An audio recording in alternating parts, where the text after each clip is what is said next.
Outside of Lucas Oil Stadium, site of the 2021 Men's Final Four, welcome to Big Time Sports this Big Ten Championship Sunday. I'm Dave Griffiths. Thanks so much for joining me.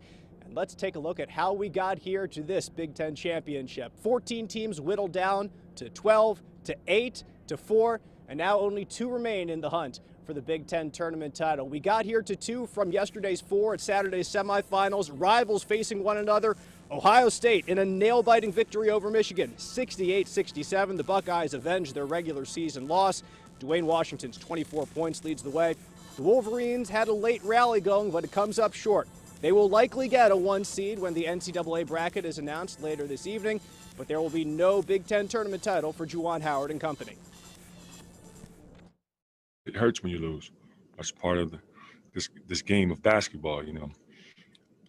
At time it can make you excited, but then when you get on that other side, and the other side that I'm speaking of is that other column, the loss column, then it can sometimes bring you to your knees. The kind of fight that we showed when we were down 10 with about 3 minutes left to go, and I think that's the kind of momentum that would be really nice to use going forward into the tournament.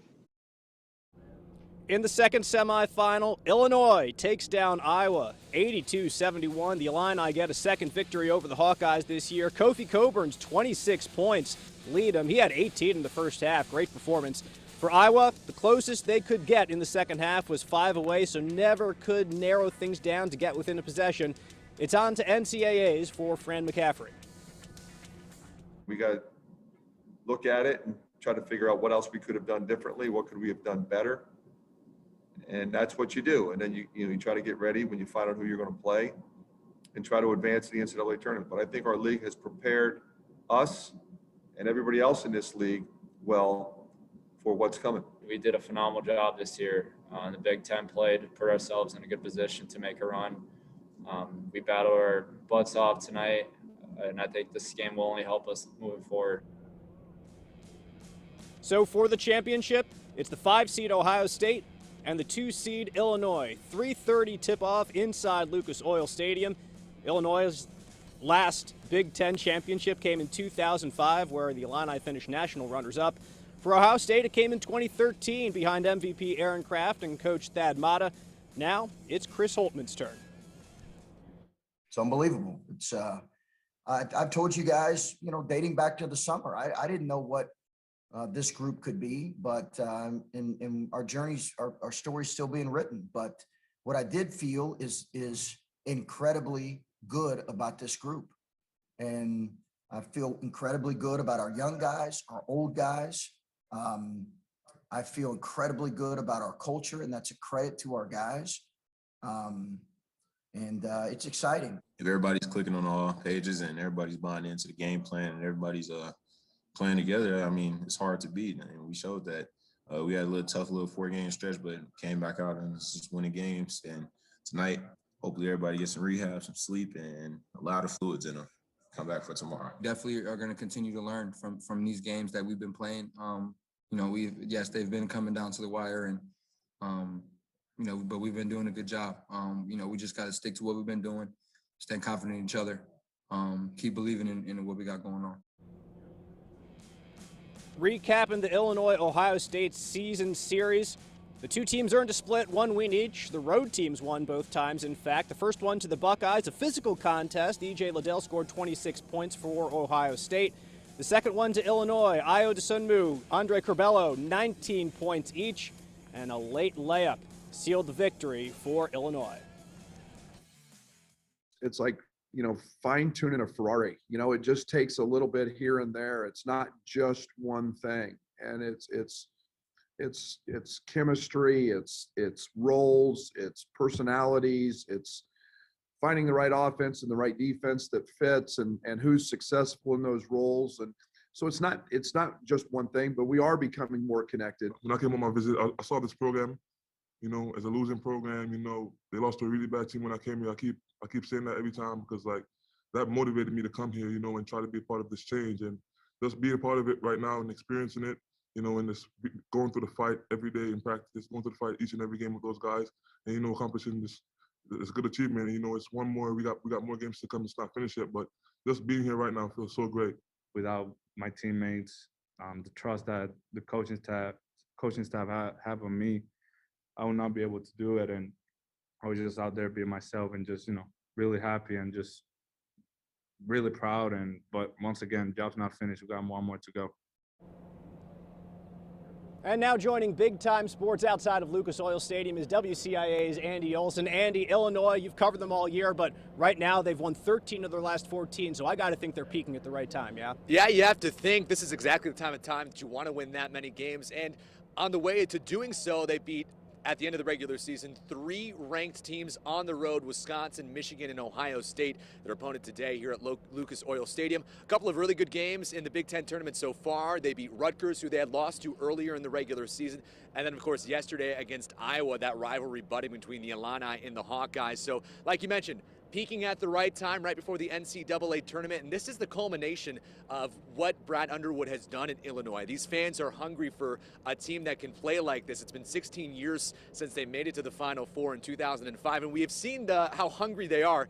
Illinois fans, a lot of orange and blue out today, already hearing a lot of ILL chants in the line as they get ready to get in. So I'm imagining it's going to be an energetic crowd and should be a good game. To get to the peaks, of course, you have to go through the valleys, Andy, and Illinois had a couple this year. I mean, losses back-to-back to Maryland and Ohio State, in quick succession to Rutgers and Mizzou. So how is this squad different now than they were earlier in the season? What are they doing better? I think they're just built for these kinds of moments after going through those kinds of losses. Your freshmen Andre Curbelo and Adam Miller are starting to find their footing. What Brad Underwood always says to the media is that what's nice about freshmen is that they turn into sophomores. We're starting to see that from Curbelo and Miller in these past few games. They had that moment in time, like I mentioned, at the end of the regular season where they were without their star player and All-American Ayo Dosunmu, and they really were able to find themselves during that time and find out who they were as a team without Ayo. It also comes down to guys just fitting into their roles better. Trent Frazier came to Illinois as someone who really did not like playing defense. Now he's one of the best lockdown defenders in the Big Ten and the nation. DeMonte Williams, who was a starter at the beginning of the season, has found his role coming off the bench. I already mentioned Curbelo, 6th man of the year, coming off the bench as well. Jacob Grandison, the transfer from Holy Cross, who didn't play on the team last year, who was coming into the Big Ten tournament hoping to make some noise. So those guys being able to find their roles and settle into their roles has been the key to Illinois getting to that potential. We knew how much potential they had coming into the season. That's why they had that high ranking in the preseason, but actually fitting into those roles, getting some moments and some playing times, that's been key, because it's not just Ayo and it's not just Kofi, but all those guys that I mentioned really rounding out this team as a whole has seen them get better, and I don't know if they've even realized their full potential to this point. Of course, it's Ayo and Kofi leading the way, the dynamic duo, and I think Ayo may be Batman since he's got the mask on. Yeah, he's kind of taken that moniker, but I'm not the one who's going to tell Kofi that he's Robin, because I think he deserves that same moniker too. It's 1A and 1B between those two, right? I mean, we saw that yesterday. Kofi Coburn going against Luka Garza, and those guys have had incredible bouts in their career. I'm sad to see that one being the last one, unless, of course, they get into the same bracket in the NCAA tournament. They're both expected to be high. I know Iowa's probably going to be a 2 or a 3 seed, but Kofi Coburn, 26 points yesterday, 18 in the first half. Luka was able to out-rebound him in that game, but Kofi really just showed how he's able to use his size. I mean, size 7 feet tall, 285 pounds. You don't see that type of center anymore really in college basketball. So Illinois is unique in the fact that they're able to have that big man down low and be able to dominate the game. He has over 70 dunks on the season so far, and there was a point in Illinois when Brad Underwood first got here, it may have been a full calendar year between dunks for Illinois, and seeing that type of player on Illinois, clearly they have built around him. And you mentioned that he's not the Robin to Ayo's Batman at this point. I've heard people call him the Incredible Hulk, really, and I think that's an apt comparison for Kofi Coburn and the way he's able to use his size. Well, you bring up the progress that this Illini program has made under Brad Underwood over his 4 years, from 11th in the conference to 10th, 4th, and now 2nd this year. I know a team that plays about an hour south of here in Indiana that would very much like to see that type of progress under a coach, but it hasn't happened there. So what has enabled Brad Underwood to let this program take the steps that it has going forward? They had gone back, and the Illinois men's basketball Twitter actually had released the video showing that kind of progress they've made. The introductory press conference for Brad Underwood, he brought up the everyday guy mentality and the moniker. And they have really embodied that. I mentioned how good they are as a team, the way they're able to come together and fill their roles. That's exactly what Brad has tried to enable and create the culture with this Illinois program. Everyday guys, everyone filling their role. And he said it's not just a basketball thing. He says it's a real life thing, filling your role in your everyday life, being that guy who's able to fill those roles. And that has exactly the reason why they're able to see this kind of progress and be able to reach this potential, because he's found guys that want to buy into that culture, and that's the most important part. You can have shooters, you can have really good players, but having that culture and having the guys buy into it, I think has been Brad Underwood's biggest success. No slouch on the other side of the ball today, Ohio State. What do you think the level of confidence is for Illinois fans heading into this afternoon? For fans, I have to imagine it's high, but of course they're a little bit nervous. Haven't been on this stage since 2008, haven't won a title game at the Big Ten tournament since 2005, but like we heard, they're hungry. Yeah. They're chanting ILL as they're getting ready to go into the stadium. I know they're scared of E.J. Liddell, the one that got away, a native of the state of Illinois. One player of the year there was Mr. Basketball, decided to go to Ohio State.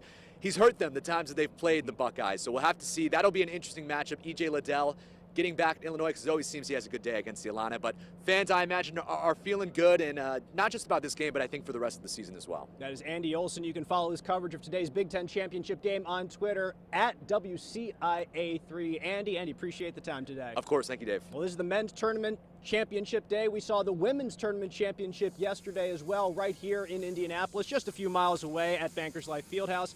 And for the second year in a row, Maryland wins the Big Ten Women's Tournament, 104-84 the final. The Terps take down Iowa. Diamond Miller named the most outstanding player. Brenda Frese and the Terps enter the NCAAs off a very, very strong victory. Frese going to be in the conversation for some Coach of the Year honors when this season wraps up. But today, it's all about the men going for the Big Ten Tournament Championship and the trophy inside Lucas Oil Stadium. Bigger things to come next week when the NCAAs arrive, but for now, this is the biggest thing on everyone's radar. Thanks so much for joining us today on Big Time Sports. Once again, championship tip-off at 3:30 this afternoon between the 5-seed Ohio State and the 2-seed Illinois. We appreciate you watching, and we'll see you next time.